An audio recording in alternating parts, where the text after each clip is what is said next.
Hey guys, Bonk here. No matter what, the quest to achieve greatness in Smash is a long and arduous one. For the most part, we all want the same thing, to get good, essentially, but there are so many different methods of practicing, and it can be very confusing to choose the best route. Playing in tournaments is great for learning to play under pressure and adapting quickly, but discourages experimentation. Playing online is good for learning lots of matchups and playstyles, but it can hurt your execution and reactions. Playing local friendlies is probably overall the best practice, but it still doesn't cover everything and often isn't readily accessible. This brings us to training mode. Although it has plenty of, flaws, training mode is the most accessible way to practice. Even if you have no friends to play with, no internet to get online with, and no tournaments in your area, you can always play training mode as long as you at least own the game.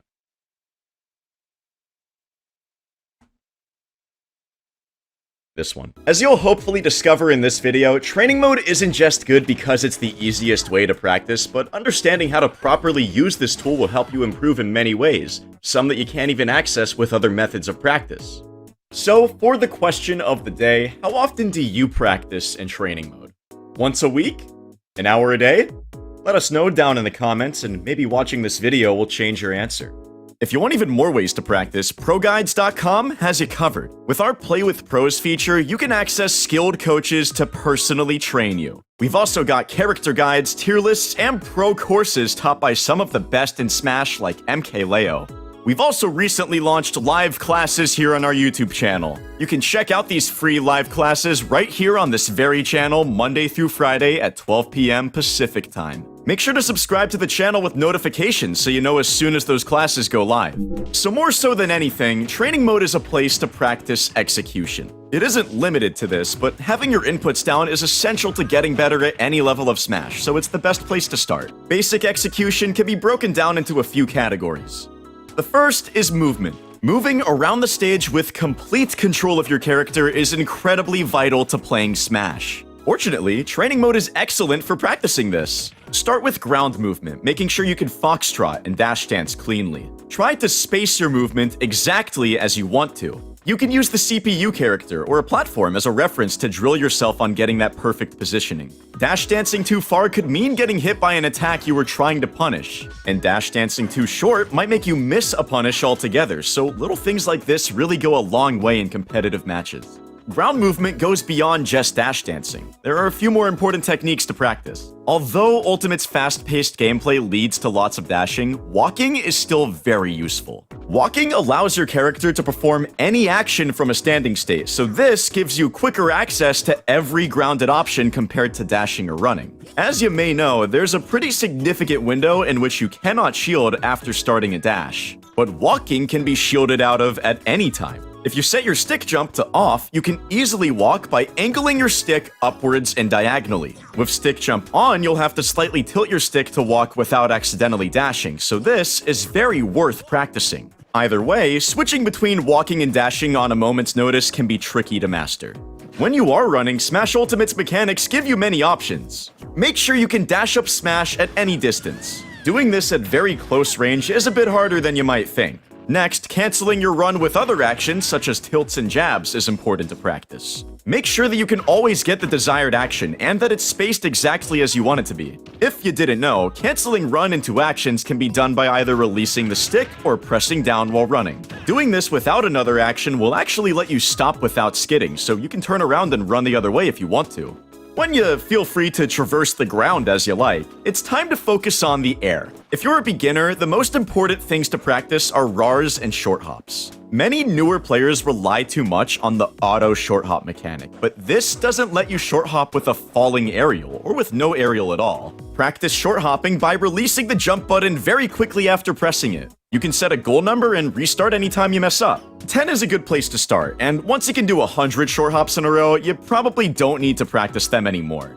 We have a video that covers the RAR technique in greater depth, and this is super essential as well. Practice your RAR jumps with and without aerials, and make sure you can perform the input quickly and at any time you desire. RARing works differently within the initial dash frame, so it's important to put time into getting these down as well. You can go to Battlefield where the CPU will always spawn on a platform and practice RAR back airing them from many distances. As a quick tip, if you want to get the CPU off of a platform without hitting them, you can waveland into them from behind and then dash towards them. This works in most matchups and can actually be really useful if you want to practice platform combos. Speaking of platforms, these come into play when practicing aerial techniques as well. You can learn more about platform techniques in our dedicated video on that topic, but you should practice fast falling onto platforms, wavelanding onto them, dropping through them after attacking, and ghosting through them with attacks. Although it isn't always seen as a specific technique, spacing your aerials is just as crucial as the other tech we've mentioned. With every aerial your character has, practice spacing at max distance and still hitting your opponent. Do this from a short hop and full hop, also using rising and falling aerials whenever possible. Now you can put your ground movement and air movement together and practice a constant motion of movement all around the stage.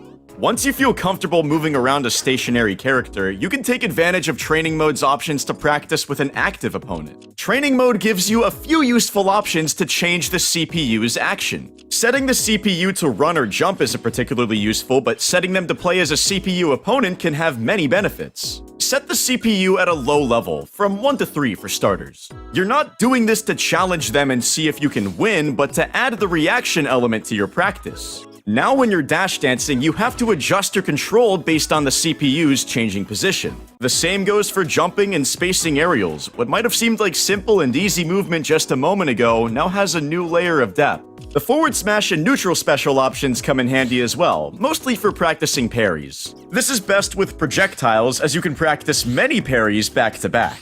Alright, moving on to the next major aspect of Training Mode, you can practice combos. There are a few things you'll want to understand before going any further. For starters, go to the second list of options and turn stale moves on. This will simulate combos much more accurately compared to real gameplay. Next, everything in Training Mode is much easier with the reset input. By pressing both triggers and the A button at the same time, you can reset Training Mode whenever you want. This maintains the percents you set for both characters and returns you to your original spawn positions. When practicing combos, this is a huge help. Lastly, keep in mind that the CPU will not DI like a human opponent. This does limit your combo practice a bit, but you can set the CPU to hit stun shuffle to at least simulate SDI.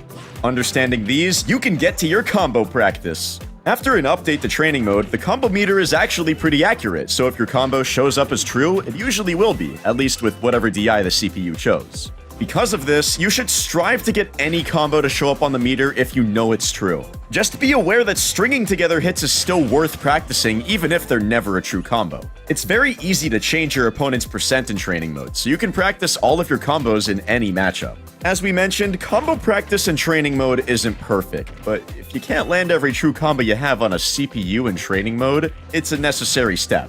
Training Mode has a few more features, and although you should spend most of your time grinding movement and combos, there's more to get out of this tool. You're usually best off choosing Final Destination or Battlefield to practice on a legal tournament stage, but the training stage has its own benefits. This massive stage has a grid background, which you can use to study knockback differences and microspace. The grid also includes lines that indicate the side and top blast zones of Final Destination and Battlefield. Among the more useful settings such as CPU damage percent, you can also add more CPUs, turn on fixed damage, and more. Multiple CPUs aren't too useful, but they can help you practice your defensive movement to avoid lots of hitboxes. Fixed damage keeps the CPU's percent unchanged so they don't take damage from attacks. This could be used to study the knockback of moves without needing to reset, but otherwise won't help much. The trajectory guide is a neat option that shows you where an opponent will be launched at 0, 50, and 100%. This can help you understand the knockback growth of your attacks to get an idea of how your combos will change as percents increase. The speed settings are very useful. Slowing down the game might help you learn some difficult combos or techniques, although it's usually good to learn them at full speed to get proper muscle memory. The 1-frame buffer setting is really unique. With it, you can hold the L button for normal speed or tap it to advance 1 frame at a time. You can use this to check the frame data on any of your moves or test frame-perfect combos and techniques with ease. Increasing speed to 1.5 is great for practicing with slow-charging mechanics like Cloud's Limit or Wario's Waft. For Waft, you can also use Training Mode to spawn items and consume them with his Chomp.